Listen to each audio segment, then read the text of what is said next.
championships change hands on September 16th when we see the 6th annual Night of Champions pay-per-view be presented by WWE. Every match on the show is going to have a title on the line, and I hope we get at least 2 to 3 title changes at Night of Champions. Maybe Night of Champions will make up for that in the way of several title changes.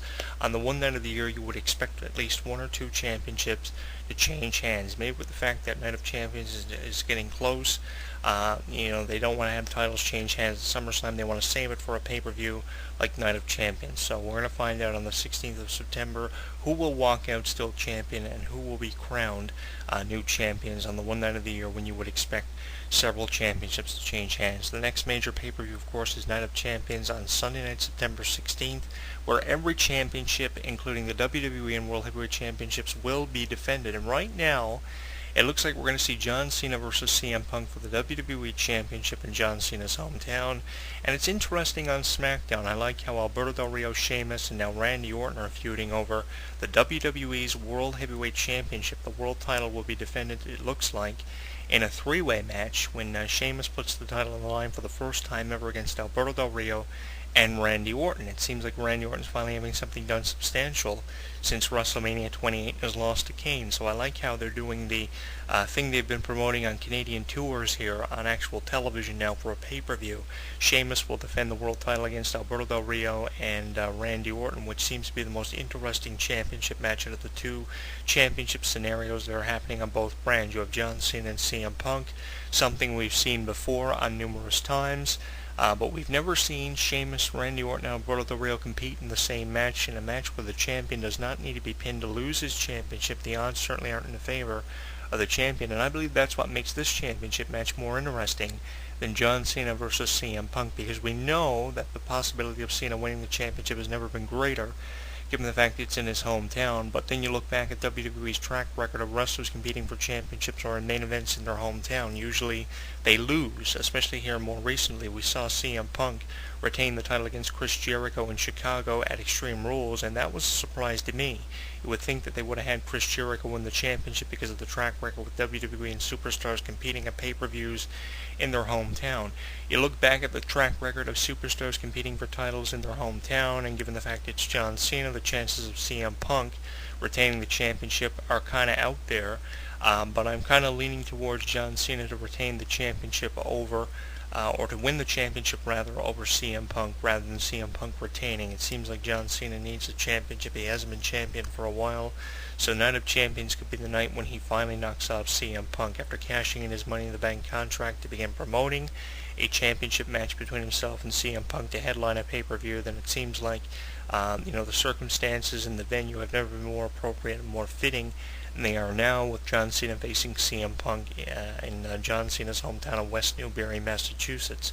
And we're going to get a world title match between Sheamus, Alberto Del Rio, and Randy Orton. Really love how they've thrown Randy Orton in the mix in the Alberto Del Rio Sheamus feud for the world title. They've gone several pay-per-views. Sheamus has retained his championship at several pay-per-views now against Alberto Del Rio. You need a third party. Was really hoping to see Rey Mysterio competing for the championship by now. We haven't got it. He recently lost the Intercontinental Championship match to The Miz at SummerSlam. It seems like they have nothing substantial for Rey Mysterio going on. Randy Orton comes in, takes the place of Mysterio in this three-way, and we have Sheamus, Del Rio, and Randy Orton now for the World Heavyweight Championship, and I'm really hoping that Randy Orton knocks off Sheamus and wins a world title to give him something substantial to do for the first time since WrestleMania 28, which Randy Orton's really been searching for quite some time. So I'm really hoping that Randy Orton's the one who benefits in the three-way. But of the two championship matches that have been predicted for Night of Champions, with CM Punk and John Cena still waiting approval from Raw General Manager AJ and Booker T to address the world title situation this Friday on SmackDown with Sheamus and Alberto Del Rio, I'm kind of leaning towards Alberto Del Rio, Sheamus, and Randy Orton for the World Championship, with Randy Orton knocking off Sheamus and winning the world title. It's going to be a very interesting pay-per-view on the 16th of September, and it's going to be probably one of the best pay-per-views of the year. And the only explanation I can give to you guys as to why a championship didn't change hands at an event you would think at least two championships would change hands is the fact that they're saving title changes for the up-and-coming Night of Champions pay-per-view. And you might go away from this thinking, okay, there was a lot of emphasis on Brock Lesnar versus Triple H. But, really, with, nothing really being promoted as much as Brock Lesnar versus Triple H, you can't really blame WWE for making this the best match on the show, given the fact that it was the first time that Brock Lesnar and Triple H had ever wrestled in a match against one another, given the fact that it was about control and superiority over the company. There was too much emphasis on the match for it not to be the main event, and, nothing that WWE could have probably put on the SummerSlam card could have probably topped it. I mean, Sheamus versus Alberto Del Rio. Do you honestly think that Brock Lesnar versus Triple H is going to come, second to that? Do you honestly think that John Cena versus The Big Show versus CM Punk can hold a candle to Brock Lesnar versus Triple H? I don't buy into the fact that a match involving Cena or a match involving Del Rio and Sheamus for a championship is going to come second to that.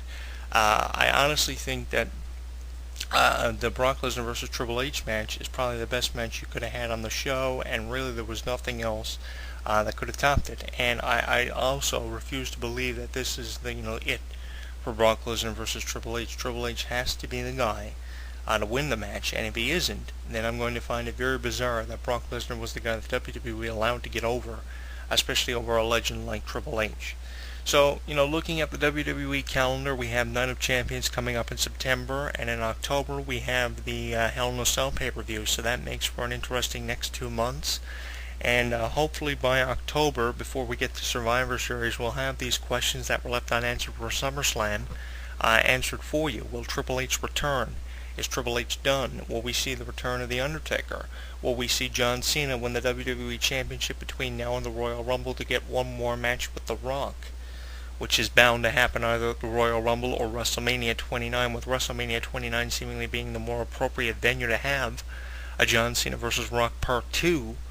Hopefully by October we'll have more answers to these questions that we were left unanswered with SummerSlam. But even with the unanswered questions and no title changes other than the title changing hands from Santino to Antonio on YouTube, I think that SummerSlam was probably one of the best SummerSlams out of the previous 24, and the 25th anniversary of SummerSlam definitely is a pay-per-view worthy of looking back at for the display of sportsmanship, athletic ability, unbelievableness between Triple H and Brock Lesnar. It was one of the most brutal matches I can remember seeing in quite some time. Triple H has been affiliated with brutality for quite some time, but with everything really coming together for the 25th anniversary of SummerSlam, you can't honestly say that this was one of the best SummerSlams you have seen. For me, this was the best SummerSlam I have seen since 2005, which was headlined by Shawn Michaels versus Hulk Hogan. Also, if you notice, SummerSlam has been headlined in recent years by matches that have had nothing to do for championships, and it's the one pay-per-view of the year you can almost guarantee that a match having nothing to do with a championship is going to headline the show. Shawn Michaels versus Triple H, Shawn Michaels' first match in nearly 5 years. Hulk Hogan versus Shawn Michaels, Hulk Hogan versus Randy Orton. And now Brock Lesnar versus Triple H joins the club of matches that have had nothing to do with championships, just simply pride, that have headlined a SummerSlam pay-per-view. And I give WWE credit for realizing that it doesn't always have to be about a championship. You can have a championship match on the show, but does it necessarily need to be for a championship in the final match of the show? Does it really always have to be about a championship? When do the other talents come in? It doesn't always have to be about a major championship, and I do applaud WWE for, not always having main events be about championships, especially here in the recent last few years. But we are inviting you to tell us what you thought of the 25th anniversary of SummerSlam. Big question I have for our listening audience. Do you believe that SummerSlam was worth $50? I don't think it was worth $50, but I think it was worth looking back at, because a lot of things happened. We were left with a lot of unanswered questions. The big downer for me was the fact no titles changed hands other than the United States Championship changing hands on YouTube. It's worth looking back at, but it wasn't worth sacrificing over $50. In all, it was probably worth $20. Taking a couple of points off for no title changes, probably a bit too much emphasis on Brock Lesnar versus Triple H. But again, could there have been anything emphasized more than Brock Lesnar versus Triple H, and could there have been anything more worthy of being the main event of SummerSlam over Brock Lesnar versus Triple H? Could Brock Lesnar and Triple H afford it to come second to Sheamus and Del Rio, or Big Show, Cena, and CM Punk for the WWE Championship, probably with how much emphasis was on CM Punk's title reign. Getting past SummerSlam puts CM Punk up to over 270 plus days as the WWE Champion. Many fans believe The Rock will be the one who ends CM Punk's reign as the WWE Champion. I believe he's having the 13th longest reign right now currently as the WWE Champion in the last 16 years, which is an impressive accomplishment. And there were a lot of counts sent out after SummerSlam and a lot of exclusive videos posted on WWE.com, including interviews with WWE Champion CM Punk, The Big Show, John Cena, Brock Lesnar, Triple H. A lot of interesting things to come from the fallout of SummerSlam, and we will continue to see the fallout of SummerSlam filmed within the entire WWE over the next several months. All in all, it was a great pay-per-view. Probably wasn't one of the best, but I enjoyed it. And we invite you to tell us what you thought of the show on Facebook, Twitter, and YouTube. I've got some music lined up for you on the way next.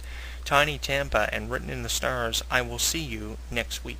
When something takes place in the world of professional wrestling, you know where to go. WrestleZone.com. WrestleZone.com. Covering all the latest breaking news daily. Interactive forums where you can chat with thousands of other wrestling fans. Exclusive editorials and audio features by some of today's top wrestling superstars. Exclusive video content, weekly polls, live play-by-play coverage of every WWE and TNA pay-per-view. And now, featuring WrestleZone Radio, live with news, in-depth discussions, debates, and interviews with wrestling's top stars, past and present. When you think wrestling, think WrestleZone. WrestleZone.com. He considers himself God's gift to wrestling, and millions of his faithful agree. With nearly 4 hours of footage and exclusive commentary and matches, this DVD chronicles Daniels' rise from Chicago's Windy City Wrestling to the Asylum in Nashville, and finally to the top of TNA. TNA Home Video presents Heaven Sent, Hell Bound, the best of Christopher Daniels. Available at most retailers and TNAWrestling.com.